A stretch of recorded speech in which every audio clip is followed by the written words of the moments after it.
நம்முடைய முதலமைச்சர் அவர்கள் வெளிநாட்டு பயணம் போயிருக்கிறாங்க. பாதுகாப்பா ஜெர்மனியில, யுனைடெட் கிங்டம்ல அவருடைய பயணத்தை எல்லாம் முடிச்சு விட்டு பாதுகாப்பாக நம்முடைய நாட்டிற்கு வர வேண்டும்.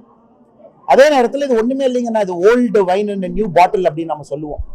அந்த பழைய மாவையை எடுத்து திரும்ப திரும்ப அரைச்சி அது புதிய பாட்டில் ஊற்றி விற்கிறதா வேலை.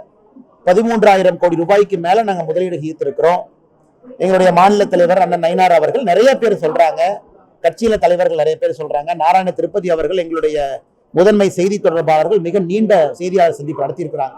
இது எல்லாமே மேக் இன் இந்தியா திட்டத்துல இந்தியாவில் கமிட் பண்ண கம்பெனிஸ். மேக் இன் இந்தியா திட்டம், ப்ரொடக்ஷன் லிங்க் இன்சென்டிவ் PLI திட்டத்துல இந்த எல்லா நிறுவனங்களும் ஏற்கனவே அவங்களோட இயர்லி கோட்டா போட்டாங்க. போன ஆண்டே சொல்லிட்டாங்க, அடுத்த ஆண்டு நாங்க எவ்வளவு இன்வெஸ்ட் பண்ண போறோம், மேக் இன் இந்தியா திட்டத்தை எப்படி பயன்படுத்திக்க போறோம். இவங்க எப்படின்னா எல்லாம் முடிஞ்சதுக்கு அப்புறம் ஸ்டிக்கர் ஒட்ட கிளம்பி இருக்கிறார். நம்முடைய மாண்புமிகு முதலமைச்சர் அவர்கள் ஜெர்மனியில போய் ஒரு ஸ்டிக்கர் ஒட்டிட்டு, யுனைடெட் கிங்டம்ல போய் ஸ்டிக்கர் ஒட்டிட்டு திரும்பி வர்றார்.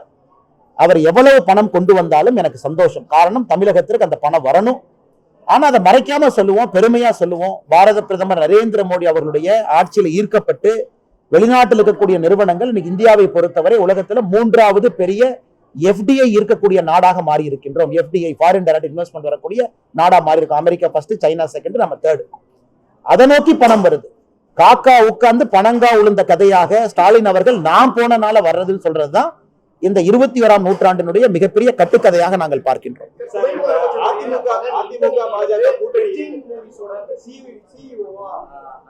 ஆனா தமிழகத்துல அடிப்படையில என்ன தவறாக இருக்கிறது என்பதற்கு ஒரு உதாரணம், ரெட் ஜெயின் மூவி நிறுவனத்தினுடைய புதிய CEO-வாக மாண்புமிகு தமிழகத்தினுடைய துணை முதலமைச்சர் உதயநிதி ஸ்டாலின் அவருடைய மகன் இன்பநிதி ஸ்டாலின் அவர்கள் பொறுப்பேற்பதை சுட்டி காட்டுதுங்கண்ணா.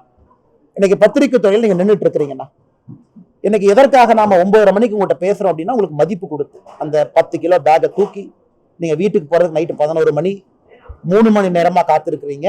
ஏன்னா நீங்க சம்பாதிக்கக்கூடிய 20,000, 30,000, 40,000 உழைத்து சம்பாதிக்கிறீங்க. ஆனா ஒரு குடும்பத்துல எதையும் செய்யாம பையன் ஃபுட்பாலுக்காக ஸ்பெயினுக்கு அனுப்பணும், அங்க போய் ஃபுட்பால் விளையாண்டாரு. அரசியலுக்கு 3 பேரும் சொன்னதுதான், ஸ்டாலின் ஐயாவும் சொன்னதுன்னு அரசியலுக்கு வரமாட்டேன், உதயநிதி சொன்னது அரசியலுக்கு வரமாட்டேன், உதயநிதி அவங்க, எனக்கு இன்பநிதி அவங்க சம்பந்தம் இல்லைன்னு சொன்னவங்கள. இந்த நிறுவனமே ஒரு குளறுபடி இருக்கக்கூடிய நிறுவனம். இந்த நிறுவனத்தை பொறுத்தவரை பணம் எப்படி வருது, பணம் எப்படி போகுதுன்னு யாருக்குமே தெரியாது. ED பிரச்சனையில, CBI பிரச்சனையில, இன்கம் டாக்ஸ் பிரச்சனையில் இருக்கக்கூடிய ரெட் ஜெயின் நிறுவனம் தமிழகத்தினுடைய மொத்த ப்ரொடக்ஷன் எல்லாத்தையுமே தன்வசம் படுத்தி கொண்டிருக்கக்கூடிய நிறுவனத்திற்கு எதுவுமே இல்லாம, யாருமே இல்லாம, சம்பந்தமே இல்லாத இன்பநிதி ஸ்டாலினை கொண்டு வந்து CEO போட்டிருக்காங்கன்னா இதுலயே நமக்கு தெரியுது இந்த டைனாஸ்டிக் பாலிடிக்ஸ்ங்கிறது எந்த அளவுக்கு போயிருக்கு, எந்த அளவுக்கு ஆழமா போயிருக்கு. அதையெல்லாம் தாண்டி நீங்களும் நானும் என் குழந்தைய கஷ்டப்பட்டு படிச்சு வளர்த்தி சம்பாரிச்சு வாப்பான்னு சொல்றோம். ஆனா ஆட்சியாளர்களுடைய குழந்தை சுகமாக எதுவும் செய்யாம நேரடியா வந்து உட்கார்றாங்க. அதனால்தான் திரும்ப திரும்ப சொல்லுகின்றோம், அரசியல் மாறணும்.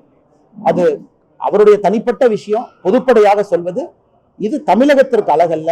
ஆட்சியாளர்கள் தன்னுடைய குழந்தையை இது போல பேக்டோர்ல கொண்டு வருவது அழகல்ல என்பது என்னுடைய தனிப்பட்ட பார்வை. செய்திகளை உடனுக்குடன் தெரிந்து கொள்ள கீழ்கண்ட கேபிள் மற்றும் DTH நெட்வொர்க்குகளில் எம்நாடு செய்தி தொலைக்காட்சியை காணுங்கள்.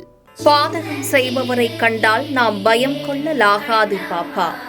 மோதி மிதித்து விடு பாப்பா, அவர் முகத்தில் உமிழ்ந்து விடு பாப்பா. அண்மை செய்திகளை உடனுக்குடன் தெரிந்து கொள்ள இணைந்திருங்கள் எம்நாடு தொலைக்காட்சியுடன்.